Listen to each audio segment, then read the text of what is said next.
Bienvenue sur le podcast Les uns les autres, un podcast pour mieux comprendre l'Église et persévérer dans les relations.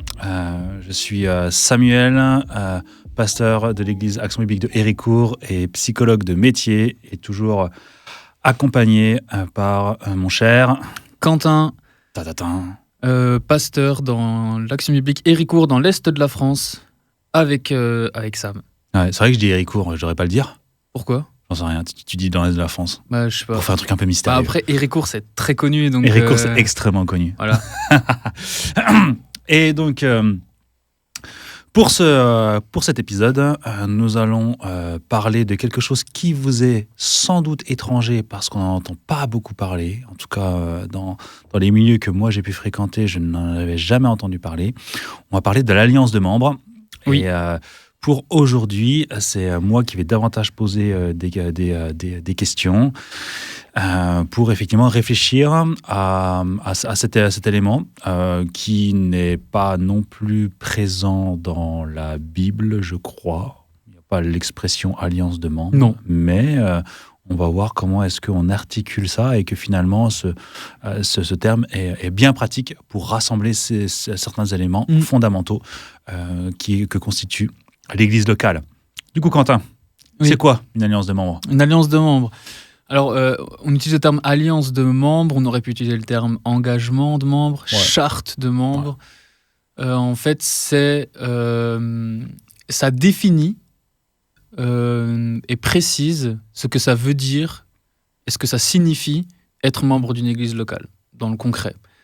En gros, on a parlé déjà de la membriété, quand on dit être membre d'une église locale, etc. Puis quand on nous pose la question, ou quand on se pose la question, ok, du coup, ça m'engage à quoi ? Ça veut dire quoi être membre d'une église locale ? Et souvent, c'est une reprise, c'est un document, concrètement A4, et c'est une reprise mot pour mot ou paraphrasée de tous les commandements du Nouveau Testament qui concernent les uns les autres, qui concernent l'engagement communautaire dans l'église locale.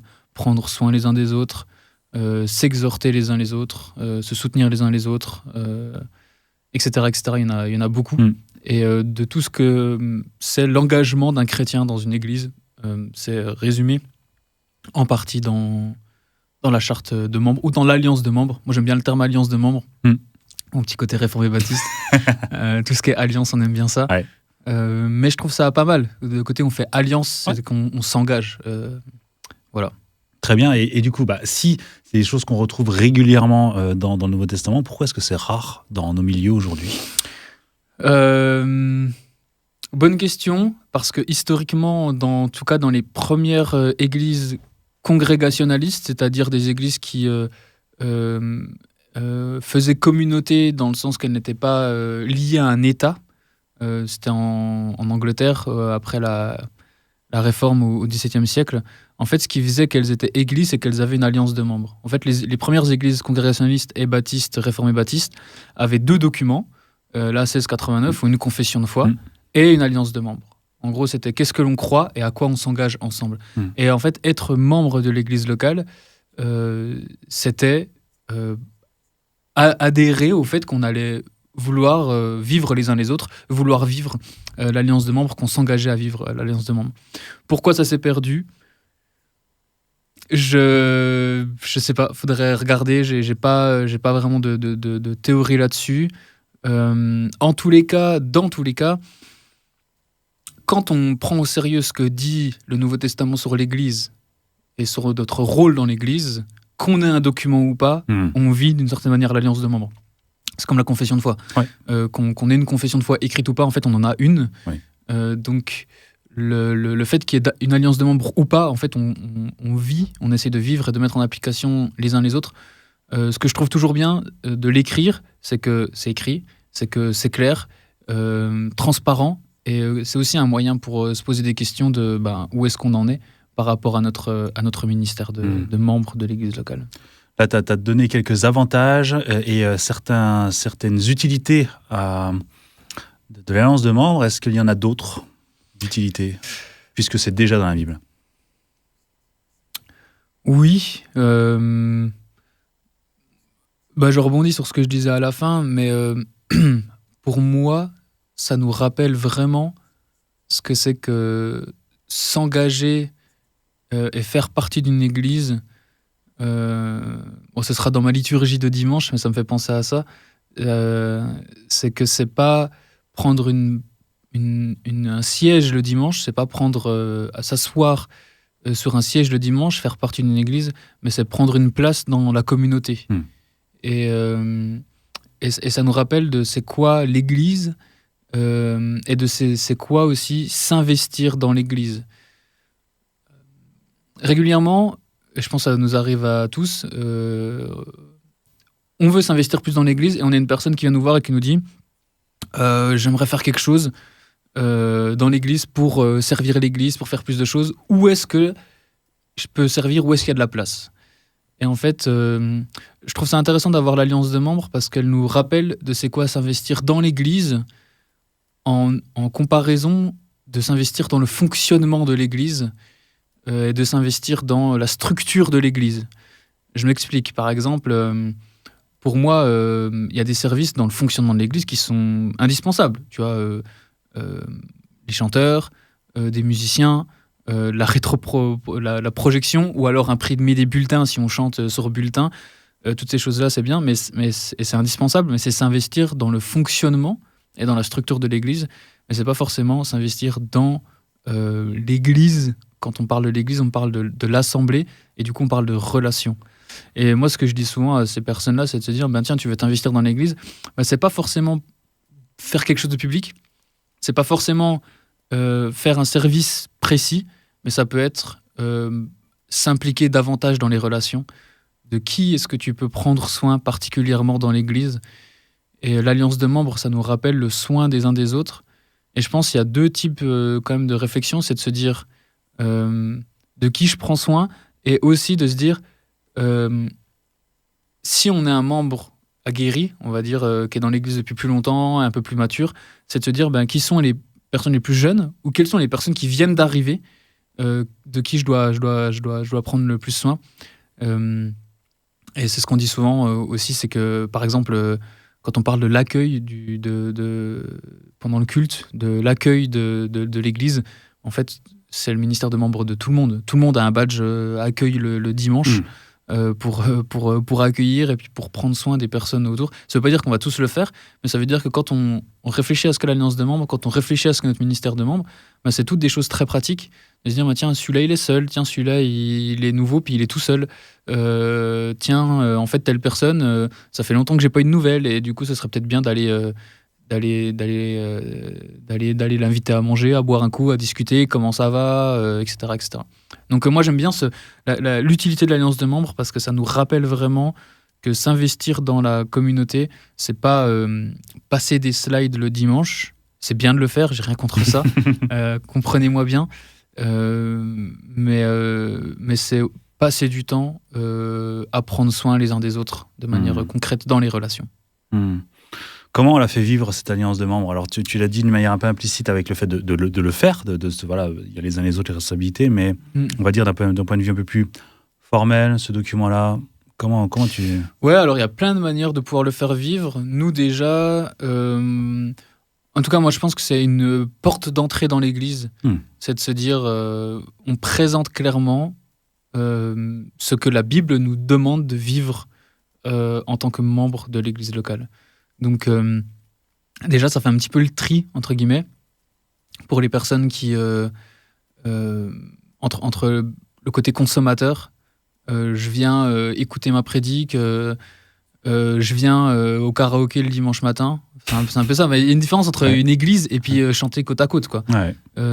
Et du coup, ça fait un peu le tri sur où ça forme et ça enseigne à ce moment-là aussi, sur ce qu'est la communauté et sur ce qu'est la foi chrétienne. Qui est communautaire dans le bon sens du communautarisme, bien sûr, c'est pas dans le sens bref, on va pas rentrer dans ces détails là, mais quand on utilise le terme communauté, voilà, on l'utilise que dans le bon sens du terme, et je pense qu'il peut vivre en réunion de membres, se le rappeler souvent, se le rappeler régulièrement dans la liturgie. On peut en rappeler des points, en rappeler certains de ses commandements les uns les autres. Et je pense qu'il est bon dans nos vies qui sont souvent chargées. En tout cas, nous, je parle de notre expérience, mais on a beaucoup de familles aussi avec des enfants en bas âge. Et de se dire, on peut vite être absorbé par plein de choses. Et de se dire, en fait, où est-ce que j'en suis aussi dans mon ministère de membre, dans la mesure du possible. Hein, ça passera jamais avant la famille, hein, ça c'est sûr. Mais où est-ce que j'en suis et comment est-ce que j'évalue mon ministère de membre dans l'Église, dans ma manière de prendre soin les uns des autres aussi. Et qu'est-ce que tu réponds aux personnes qui te disent ouais, mais du coup, si l'alliance de membres, c'est dans la présentation de ce qu'est un membre de l'Église locale, alors si jamais je fais pas tout ça, du coup je peux pas être membre. Comment est-ce que tu accompagnes et qu'est-ce que tu réponds aux personnes qui te disent ouais, mais la barre elle est trop haute, quoi, parce que personne ne fait ça, ne fait tout ça. Ouais. Question non prévue. Tant pis. Non, j'ai une réponse. C'est qu'en fait, on est tous en chemin pour arriver à vivre ça.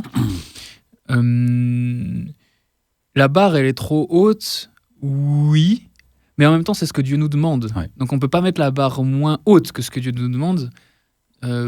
Pour nous, l'alliance de membres, elle n'est pas une invention dans le sens une bonne et nécessaire conséquence de la foi chrétienne. En fait, c'est des commandements explicites. Oui. Donc, on n'est pas sur le registre même de la conscience, on est plutôt sur le registre d'un commandement de Dieu qui nous demande de faire ça. Et je ferai la différence entre quelqu'un qui est de bonne volonté et qui est d'accord avec ce document, puis qui dit, en fait, j'arrive pas à mettre tout en pratique, puis je lui dis, bienvenue au club, on est tous pareils, et de quelqu'un qui me dirait, non, je suis foncièrement pas d'accord avec le document. Carrément. Parce que être foncièrement pas d'accord avec des commandements bibliques me poserait question sur le fait que tu veux rejoindre une église locale et tu veux être membre, mais en même temps, tu veux pas vivre ce que la Bible dit de l'église locale et de la membriété. Du coup, comment on peut faire, quoi. Comment on peut avancer à partir de cette contradiction apparente, en tout cas, pour avancer avec la personne et réfléchir sur ce qu'est le plus sage de faire pour elle comme pour l'Église. Ouais, carrément. Ouais, ça me semble vraiment important parce que des fois, les gens se méfient. En tout cas, sont surtout aujourd'hui, on le voit avec les confessions de foi, etc., sont un peu méfiants par rapport à des documents où ils ont peut-être le sentiment qu'on les contraint à ça. Ouais. Et je pense que c'est une mauvaise définition, une mauvaise conception de ce qu'est notamment la sanctification et la maturité, et une mauvaise vision de l'état de l'être humain. Et comme tu dis, voilà, effectivement, bienvenue au club, on est tous concernés, mais c'est effectivement, on ne peut pas mettre plus bas, parce que c'est des commandements de Dieu. Et d'un autre côté, c'est une belle marche à vouloir atteindre, parce que c'est ce que Dieu nous demande pour l'Église locale et pour les relations dont on est responsable de notre côté. Et moi, je trouve qu'au contraire, en fait, c'est pas un danger, ce type de document. C'est au contraire, ça protège. Ouais, je trouve aussi. Ça protège pour plusieurs raisons, que ce soit une confession de foi, une alliance de membres, parce que ça annonce toujours le menu. Exactement. Et en fait, ça nous évite de créer une culture qu'on ne voulait pas. Ouais. De se dire, en fait, c'est quoi un membre modèle dans notre Église ? Et souvent, on va avoir... on peut avoir quelqu'un qui fait passer l'Église avant sa famille, par exemple, comme membre modèle. En fait, c'est pas bien. Ouais. Et là, du coup, le membre modèle, en fait, on n'a pas une personne, on a un document. C'est ça. Et du coup, moi, je trouve ça vachement plus sain, où on n'a pas un système de croyance qui est culturel dans l'Église, mais on a un document. On n'a pas celui qui est présent tout le temps, tous les dimanches, à tous les services. Le membre modèle n'est pas celui qui passe le plus de temps dans le bâtiment. Mais on a un document comme membre modèle. Et du coup, je trouve ça super intéressant, que ça protège de dérives culturelles qui nous éloigneraient de ce que la Bible dit du ministère des membres. Donc moi, je trouve qu'au contraire, c'est pas contraignant. Alors si, dans un sens, mais comme un commandement de Dieu est contraignant, pas plus, pas moins. Ça. Enfin, pas plus, pas moins. Oui, pas plus, pas moins. J'aime pas dire qu'un document est contraignant comme un commandement de Dieu, sauf si c'est une paraphrase. Sauf si une paraphrase, je t'entends. Carrément. Tu vois ce que je veux dire, sauf si c'est vraiment un copier-coller. Quoi, carrément. Mais chez nous, c'est le cas, c'est un copier-coller. Du coup, oui, c'est des versets, quoi. C'est des versets, c'est ça. De la Bible. Ouais, carrément. Non, je trouve ça hyper bien de faire la différence entre dans le fait que oui, c'est contraignant, mais c'est effectivement des commandements bibliques et du coup, c'est le jeu. C'est pas ça, mais en tout cas, c'est les responsabilités que Dieu nous confie en tant que chrétiens et on n'a pas trop de mots à dire, mais effectivement, ce côté rassurant, en fait, il n'y a pas de surprise. Il n'y a pas de pochette cadeau avec une bonne ou une mauvaise surprise. Il y a des choses très très claires, très explicites. Il n'y a pas de secret. C'est la Bible. Il n'y a pas besoin d'avoir un doctorat en herméneutique ou je ne sais quoi pour comprendre ça. En plus, il n'y a rien de plus évident en fait que ces éléments-là. Sauf si tu considères que les paroles de Jésus sont plus importantes que les paroles de Paul. Oui. Mais là, on est sur une autre problématique. Oui. Mais si tu considères que la Bible a autorité, en fait, c'est très limpide et du coup, c'est très rassurant. Parce que du coup, on définit un membre selon la Bible avec des choses très explicites et sans inventer quoi que ce soit. Quoi. Ouais, c'est ça. Donc non. Je ne sais pas s'il y a grand-chose à dire je crois que non. de plus sur le document. C'est un épisode un peu court. Mais carrément. Mais ça fait écho, en fait, aussi aux épisodes précédents qu'on a fait sur membres. On en a fait 2 déjà sur le ministère de membres. Donc on le développe petit à petit. Ouais, c'est ça. Et ça, c'est une manière de le vivre et de l'entretenir. Ouais, c'est ça. Nous qui sommes des êtres oublieux, c'est excellent de pouvoir se le rappeler régulièrement. Ouais. Non avec culpabilité, mais avec encouragement. Dire, ok, on est dans le même bateau. Avançons dans le même bateau. Ouais. Trop bien. Trop bien. Et à plus, Quentin. Merci, Sam. À plus.